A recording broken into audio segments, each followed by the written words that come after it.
What can I do to give my kids the tools they need to change the world? Learning is and always has been a social activity. Without recognizing the importance of that kind of learning, I don't know how people get anything truly accomplished in a classroom. You will never know the human being. You will only know the human doing. You can't get results if you don't focus on the whole child. These beliefs completely changed the outcome of our students. This is the best thing you can do for any kid at any time.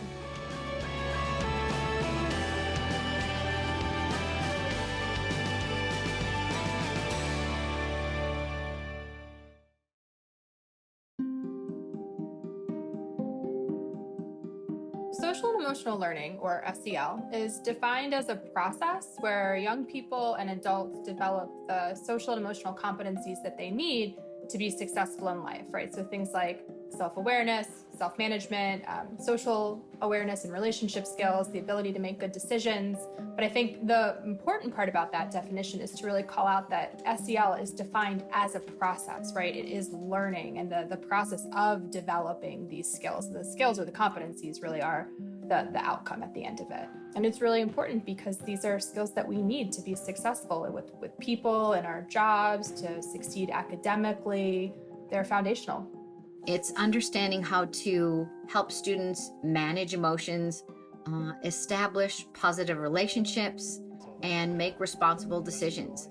It's just providing those kinds of opportunities for those things to kind of develop in a student, and then kind of take those learnings on into their adult life. Not only does it give our teachers and our students a language to have the conversation about behavior, it also has helped them build that relationship so the conversation can actually happen. I think there's a huge value in having the right environment for your students. Feeling safe, having your basic needs, your health, nutrition, all of that, for example, that is foundational to our ability to be able to learn. Everybody needs it. All children, no matter where they're from or what they're going through, could always benefit from some extra social emotional support. We do what's best really for kids. And we're able now, after years of doing it, to have data to support the why of what we do. Adolescence is a time of significant rewiring, and the power of relationships, a lot of the brain science is showing, more than anything else, really does have the ability to reshape and rewire during this time of high malleability. Our social emotional learning program, we used what's called the CASTLE framework that really embodied 5 different competencies in 3 areas: self-awareness, self-management, responsible decision-making, social awareness, and most importantly, relationship building. Social emotional learning is all about building relationships between kids and between staff. And whether that's a teacher or a paraprofessional, a lunch lady or a bus driver, it doesn't matter. By taking that time to form those relationships, we can get to all the other stuff that schools and teachers are being asked to do these days. SEL has the power to promote equity if SEL happens in equitable ways. There are skills like perspective taking, empathy, appreciation for differences, right? These are all things that we need to then create a more empathic, compassionate, and ultimately equitable society.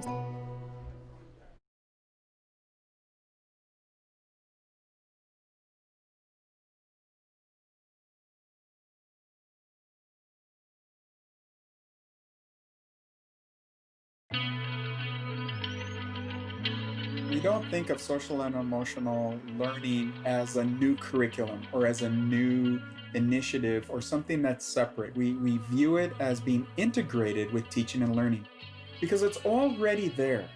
Learning is and always has been a social activity. And when we talk about social and emotional learning, what we're really trying to do is raise our consciousness and awareness of the role of social and emotional context of learning. Our SEL is a community of students and staff that really focus on developing the person and learning the story behind the person. We're a smaller site. We have what I would consider to be some of the most marginalized students, underserved students. They're 16 to 21, off track to graduation. Many of them have not had positive experiences in traditional schooling. Lots of other complex life things that they are focusing on. When students come into RCEP and they're really seen for who they are, I'd say we don't have any judgment upon entering our building. It's, hi, who are you? And really looking at them as the expert on their life. The most important thing I believe in working with the social emotional learning piece is building relationship,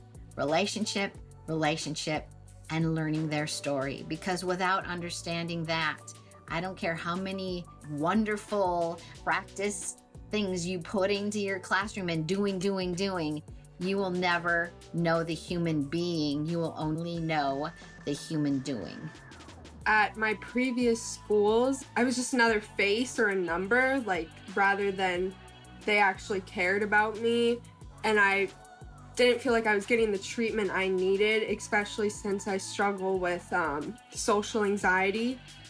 It's hard to find, or it was hard to find, because I was bouncing around from school to school, someone who could accommodate me the way that I needed. They were all about encouraging her to do what she could.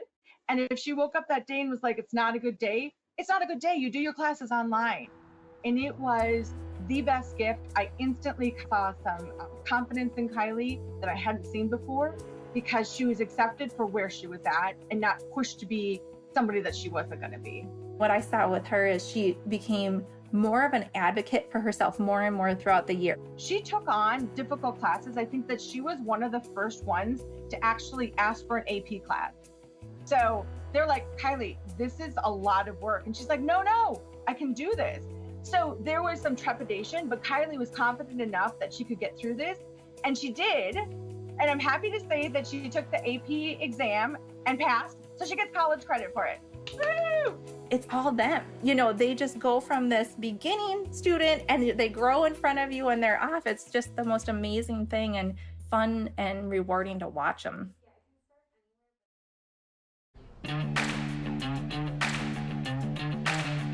Paladin Career and Technical High School is a small public charter school that has kind of an alternative flavor to it. Sometimes we would see students react to something that would be small and there would be a large blow up. There was an automatic kind of guideline that said how many days you were suspended. Our kids weren't being successful because you can't teach a student that's not in school. And so we had to change our philosophy, and we started with something called Restorative Practices.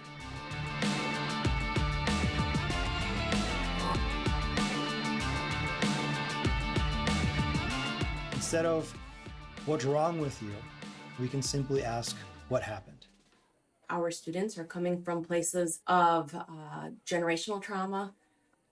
They have experienced trauma, they are experiencing trauma, and we have to create an environment where they feel safe and welcomed at all times, that we know how to respond to them, to their needs, to their emotions, to their actions in those moments. We knew we had to do something different, and Restorative Practices, being trauma responsive, and embedding a social emotional learning program were tools to do just that.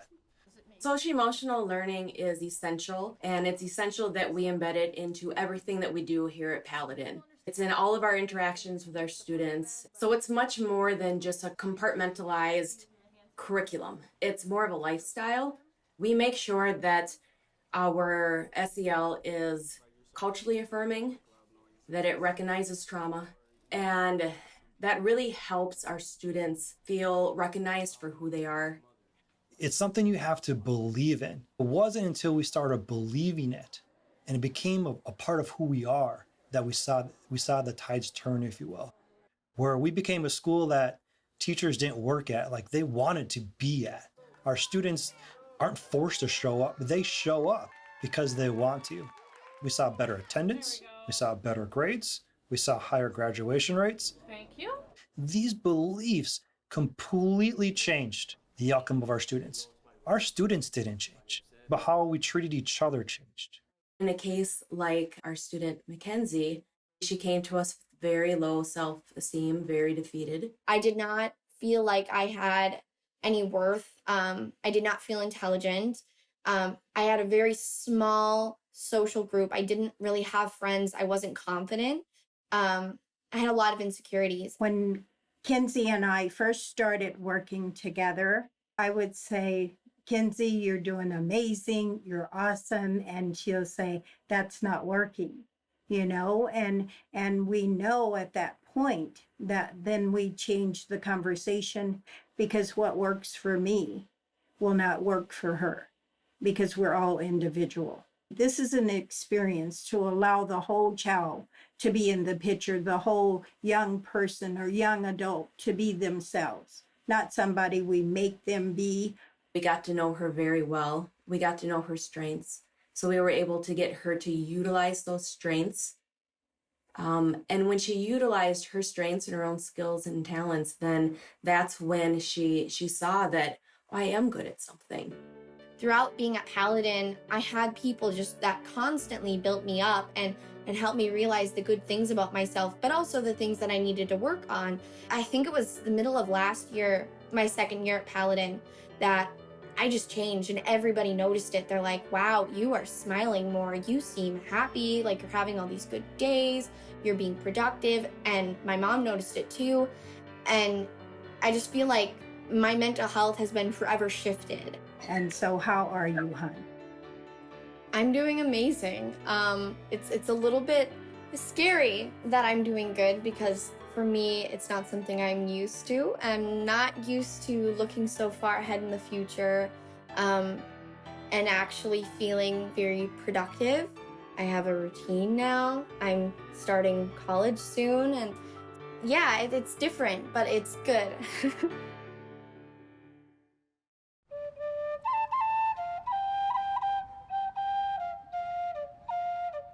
Social and emotional learning is deeply culturally situated, and there are probably stronger cultural components to social emotional learning than academic learning.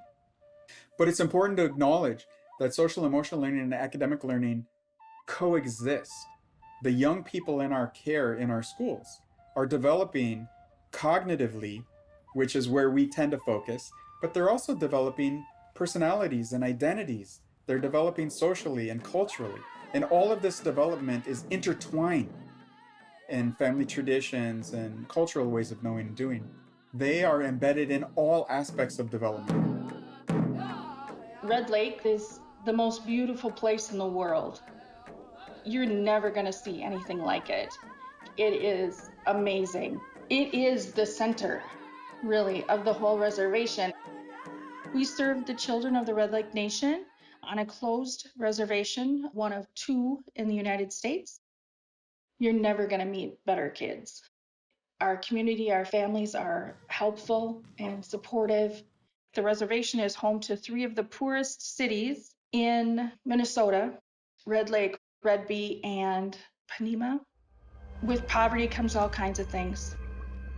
Behavior is always a result of something. The poverty, the abuse, the use of drugs and alcohol and all those types of things are all a result of racism and historical trauma and attempted genocide.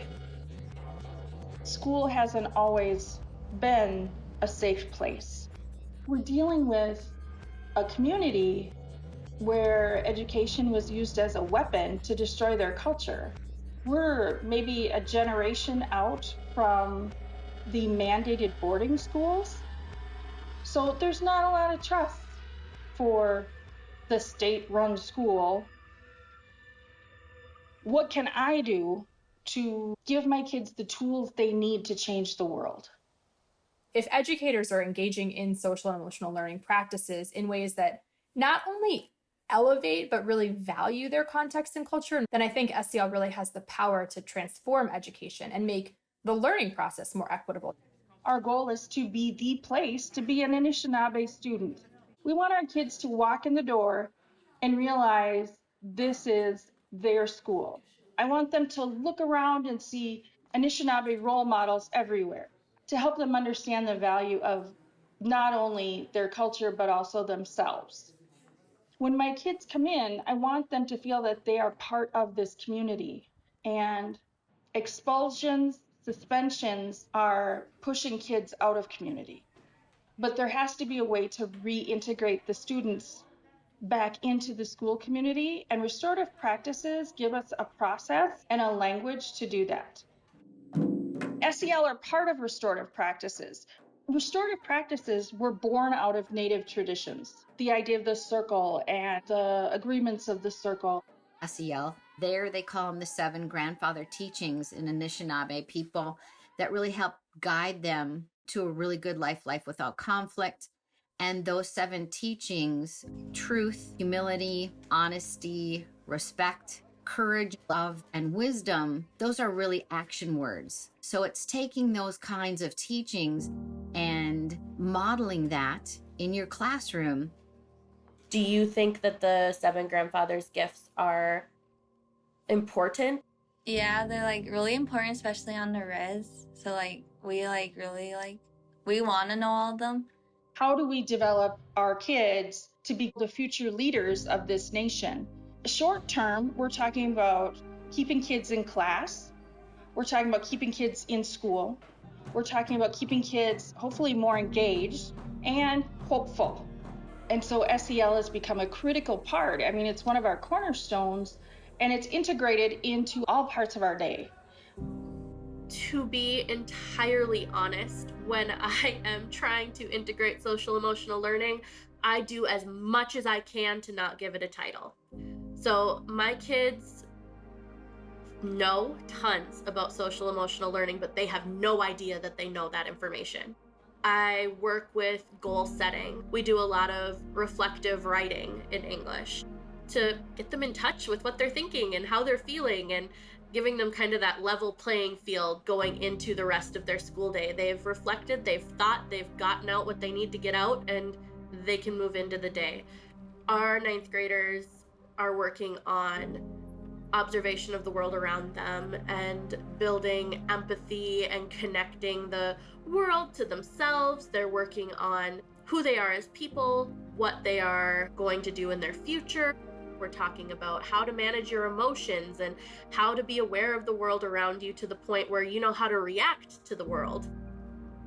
We really are strong about respecting our elders, and we really have to know that stuff and Red Lake a better place.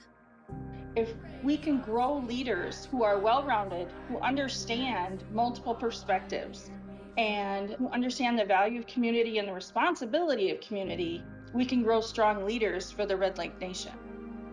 We really needed this learning on the res to show us there's more stuff out in the world for us. And it really taught me a lot. I ain't just this native kid just gonna not go to college and stuff. And I feel like my friends seen that too. We could be so much more than we are right now.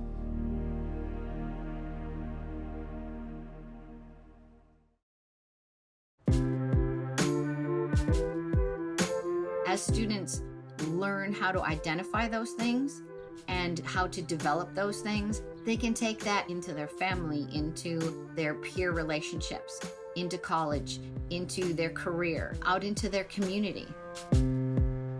I can see a future. I'm not just living day to day to day. I can think about myself, what am I going to do when I graduate? That becomes a real question I need an answer for, rather than just something my teacher's talking about. When my sister went off to college, and I really love seeing the college life, and I feel I would just do good at college and want to take more. I actually wanted to be a nurse too.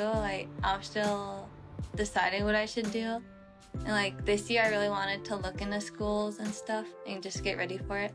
Years ago, I brought in paper applications, and I said, we're just going to practice filling out this college app. It was for a local community college. 2 pages, no big deal. We weren't handing them in. It became a 4-day project, and they're erasing. I need a new one. I messed up. What's the answer? And I realized at that time, to me, it's just fill this out. But to the students, it is a huge undertaking. They're very nervous for it, and we need to support them through it. And hopefully through some of that SEL work, they're building the skills and that confidence and that I'm going to keep going for it attitude deep down that they really need. That college experience. It's not just about a campus, it's about self-management. College students have to manage their time. They have to understand their planners. They have to turn in their work. They oftentimes work a full-time job. Those are our kids. That is what our young learners are doing. Accepting not being good at it at first. Accepting that it will be scary at first. I might not be immediately settled in and immediately doing really well. There might be an adjustment period. And just like allowing that to be okay. Well, my hopes and dreams for you, Kylie, are first of all that your happiness. And I have to tell you, without getting too emotional here, that watching you graduate in this weird COVID time I was so proud of you, because I know how hard you worked to get there, and you worked hard from an academic level. And you worked hard from an emotional level too. I think that they helped build the confidence to advocate for yourself. I know she got into her dream school of choice, which was super exciting. We're really excited for what she's accomplished so far and looking to see what she's going to do next. If you're an employer, are you not looking for a person that has good decision-making skills, that is aware of their emotions and how to respond and not react, is self-aware of their strengths, being that growth mindset, that strength-based approach of, hey, that's my strength. I can jump in here. I can have something to offer. I'm gonna get a job so I can make money so I can afford to go to college. This morning I had an interview for a job at Cut Foods. I can do this. You know, I've practiced here. I've practiced here in the safe place, in circle. I've practiced it in journaling in class. I've practiced it through my art. I've practiced it through my photography, whatever it is. I've failed here in the safe place, and it's been okay. So I can take this information out with me. I can go into an interview, and I can stand up and I can be really strong. I went in this morning for an interview. I was kind of nervous, but then I thought about what I learned at RCEP. I started to talk more and get more acquainted with new people, and being able to go through with the interview with a smile on my face.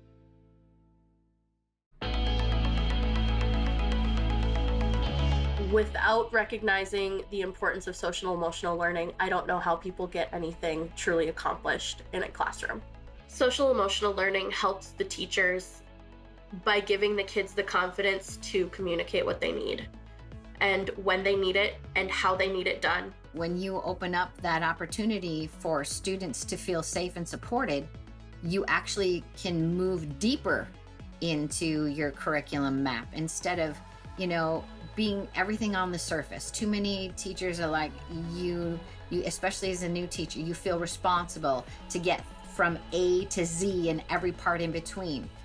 Again, that's back to being that human doing and pushing through and constantly being in a hurry instead of slowing down and understand that we are a human being and it's time to be present in the moment with your students in the classroom. Go a little bit deeper. And what you find is over time, all the other concepts and things that you were supposed to put into your learning, it actually happens. Social emotional learning in any form can be something that you can take with you all through your life. If you know who you are and you know how you work and you know what you have to do what you want to do, you can't go wrong with that. It can serve you forever, whether it's with sports or your jobs or your future families and marriages and whatever. Some things that I might look back on and be like, well, that was totally ridiculous. I don't see why we had to learn that or do that back then. But then when you get to the future point of your life, you'll be like, whoa, so that's what this is for. This is that situation, and you will know what to do because it's already been imprinted in your brain. I just like know now that I'm a different person because of this learning, and like I know I'm gonna be a different person when I'm older, and like I'll just reflect always back on like the learning and like stuff. They're not only are they ready for their next step, we believe that they're ready for life. Sometimes you have to do things that you don't like in life so you can advance and get further, know more, have more knowledge, and have an open mind towards new situations and grow from that. You guys would always teach me like to always believe in myself, and like I wouldn't, but you guys would always be there for me and stuff, and showing me like I could be a better person. Like I really think I am a better person, but I could also be like a better person. Be a good human. That's what we're trying to do. Those are your skills, and these are the ways that we are trying to encourage you to be the best human you can be.